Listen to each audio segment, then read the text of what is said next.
Hey, how are you? So this is day 2 of the Mammoth Press video game arcade cabinet build. Made a little bit of progress today, and I've kind of hit a point where it's kind of a make or break moment. I guess a cornerstone in the process that I got caught up to, and I wanted to probably do it right here. But before I did that, I actually did a handful of things to prepare for it, and I wanted to kind of update you from where we left off last time to where I am now. So, without further ado, let's take a look.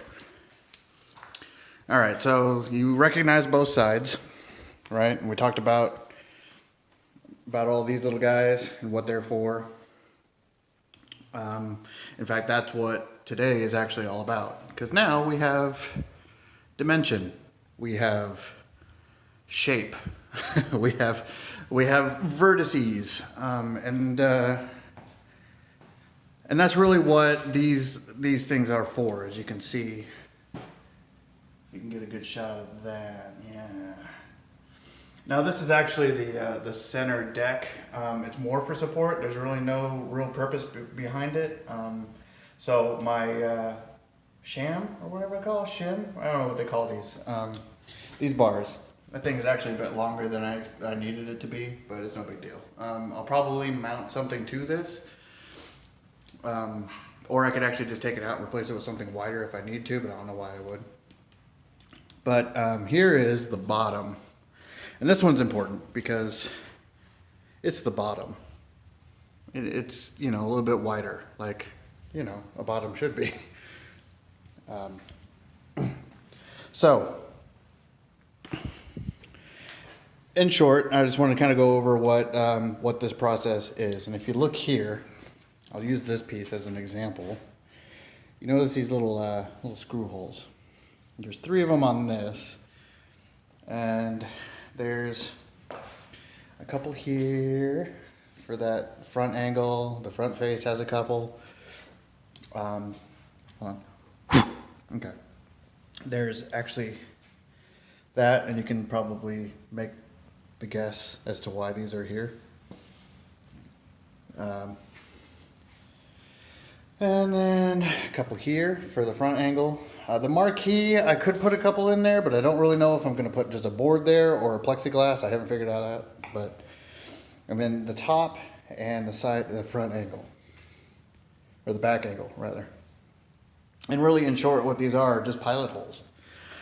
What I do is I drilled all these holes ahead of time.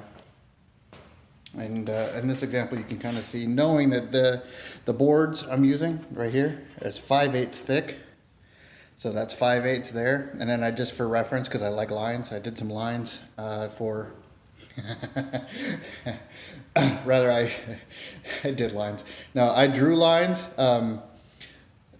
for the 5/16, which is, half of 5/8. I just wanted to make sure that they were going to be as centered as possible in here, because I wouldn't actually be able to see where they were going otherwise. So what I did is I went in, I drilled these holes. They're about 5/16. And then went in underneath, because it drilled all the way through. I used those pilot holes to kind of figure out where my screws are going to go. So then I took this back piece, basically, applied some glue to the bottom of it, like all along the bottom of this, there's glue, and stuck it right there on top. And then I went underneath and found the holes and drilled straight through from the bottom. And this was a little tricky because I'm a tall guy, kind of a tall, fat guy, so getting on the ground isn't too easy for me, or at least getting back up. Falling is easy, but I drilled straight up, and I, using this line to figure out, hopefully to keep it as straight as I could. And you can be a little off. I mean, this is pretty thick, but I drilled straight up through to put pilot holes up into this as well. With the glue holding it, kind of, and me holding onto the top of it, I was able to drill, using these holes as reference, drill straight up into this board. And then, of course, using those same pilot holes, I was able to put a screw in there and just screw them straight in. You can actually see what I mean. See if I can. Yeah. There's 3 of them. 2. Yeah, 3. Here, focus. Focus. Okay, well, anyways, you see them there. And it was important that we use screws that, I think they're 8x1s. There's these little dudes. They're pretty cool. Pretty tough looking. There's a little star formation. You don't have to have these. There's all kinds of different screws. I like these because of the brad kind of finish on the outside, or that little faux washer on the outside. I think it looks pretty tough. But they also happen to be the size I need. I think these are like 1 inch. These are 1 inch screws. Yeah, these are 1 inch long, a gauge of 8.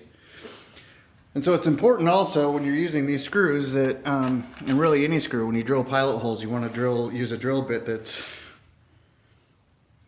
focus, that's a bit smaller, maybe half the size to 3/4 the size of the actual, you can eyeball it.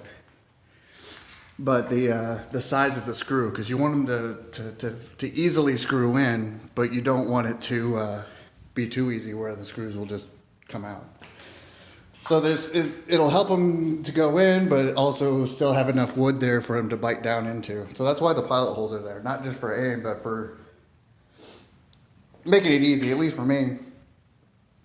You know, when I have my drill, you know, drilling from the bottom up without, kind of drilling blindly, really. You're using as much reference as you can to, you know, to grab your drill and reach underneath and just, you know, from below. You just kind of need that reassurance that everything is where it's supposed to be. But as you can see here, it worked out pretty good. Now, I could go ahead and do all the top pieces the exact same way. Up over here, like I could probably put this board in and have it, and then that one and that one. But that's actually kind of a bit of weight for it to just stand up on its own. Granted, they're screwed in like with multiple screws and glue.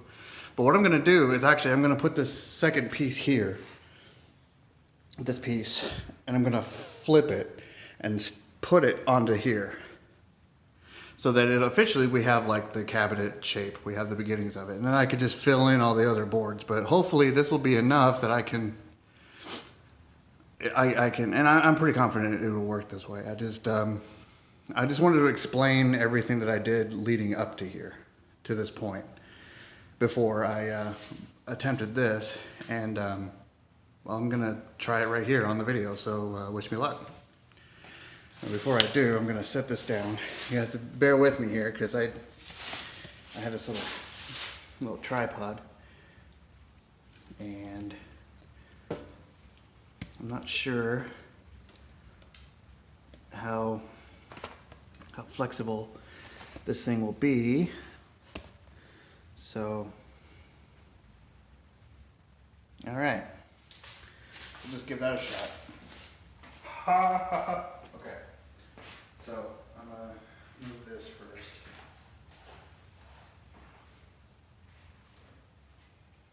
Put this right here.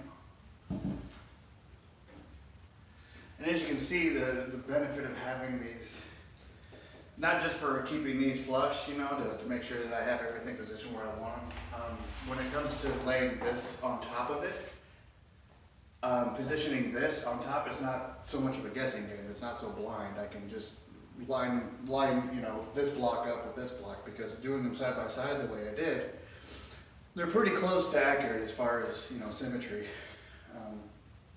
But again, we'll see how much weight this thing can hold,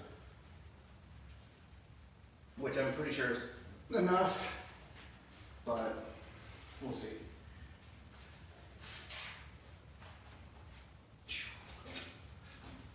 Bouncing. We can line this up with that.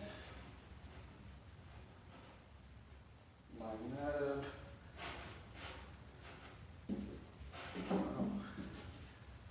With that.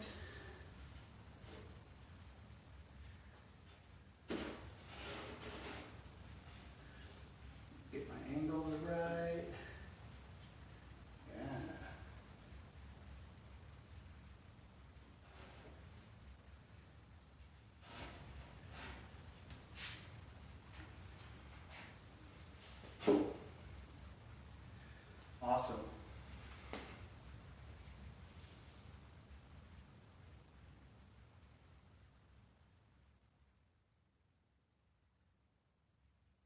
Pretty neat.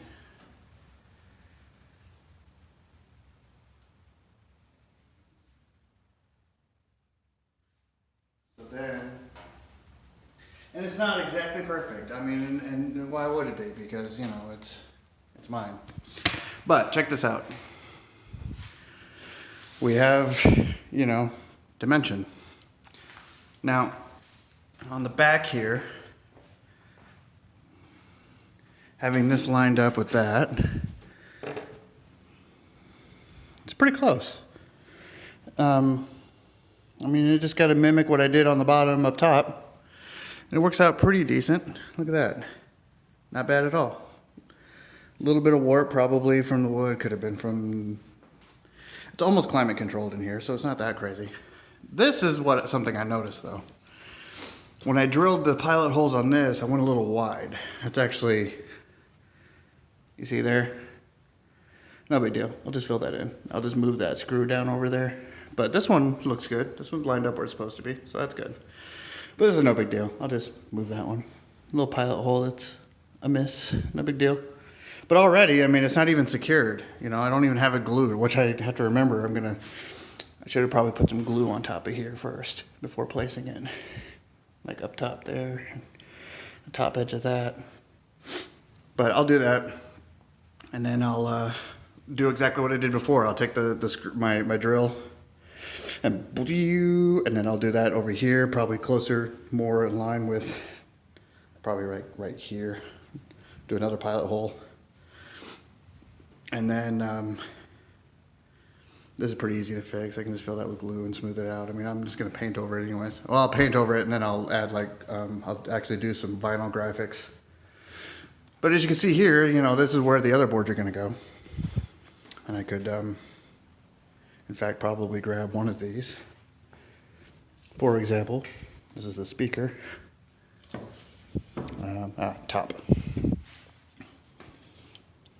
Well, I keep forgetting to take this crap off. Well, anyways, I'm not gonna secure it yet anyways. In short, this will go there, and this will go here. And I mean, already it's shaping up pretty well. I don't even have to, because I mean, look at that. Like I said, it'll be, you know, these boards have been, you know, probably kicked around and shoved around, you know, quite a bit. But I mean, it doesn't take much to flex them where they need to go. You see, like right there where it's naturally. But I mean, keep in mind, it's also just, it takes like no effort to flatten them. So, you know, they're pretty flexible. MDF is kind of cool like that. But again, you see, you get that flush there, and you get that flush there. That's how you know it's squared, you know? And I'll nudge this to, well, I actually got it pretty close. I'll actually nudge that corner to that line. And that corner will nudge, actually it's already kind of, so when it's flexed and it turns, it should line up just right on there. And then I'll just drop in this board, the back angle. I'll leave the back open for now because I'm going to be, you know, putting in the display and everything once I get all this stuff done. But the speaker panel will go in here. But again, I have speakers on the way that I need to actually drill the holes, which will be like 2 3/8 in size in the boards. But I'll do that before I fasten that one in. In fact, that'll probably be the next little bit. But so far so good. It's standing on its own weight and it's not even completely secured down. So I think that's pretty neat. So again, part 2, diary day 2 of the Mammoth Press Arcade. Provided something crazy doesn't happen, I think we're looking at a pretty good little build, you know? So far so good. I'll fill in the other boards as I said before, and then make little adjustments as I go. But other than that, I mean, having just a pilot hole that's a little further out than expected is fine. I mean, hell, I could even replace that board with something longer if I needed it, but I don't really think I do. I mean, it's big enough for what I'm going to use it for, and it's already supporting the weight really well as it is. So a little bit of wood glue, some little putty, spackling, no big whoop. It'll work out pretty good. Other than that, yeah, so I'll start putting all this stuff in, and then I'll probably set up day 3 diary when I put on these little dudes.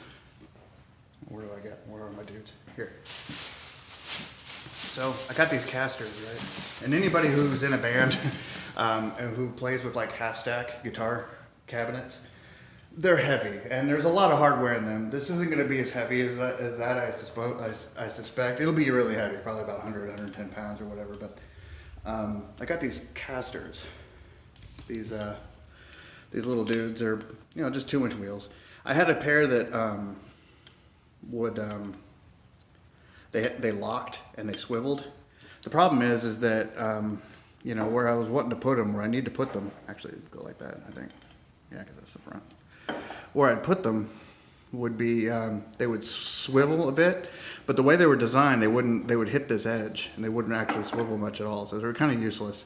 Plus, the lever to kick and lock the wheels would be like underneath the cabinet, and you can't get your foot underneath there, so I didn't want like 8 inches of clearance, so I just took them back, and I just got 4 of these. But I'll update you in the next video when I have all 4 of these on, and we'll kick it back onto its feet. It'll be actually standing upright. But that'll be next time. Again, thank you. If you have any questions, any comments, anything, just like feel free to. This is all on YouTube now. I actually started a Mammoth Press YouTube channel for this, and then I have some ideas for other gaming stuff too. So I mean, why not, right? Everybody's doing it, and I like games. I can do cool stuff. So thanks again.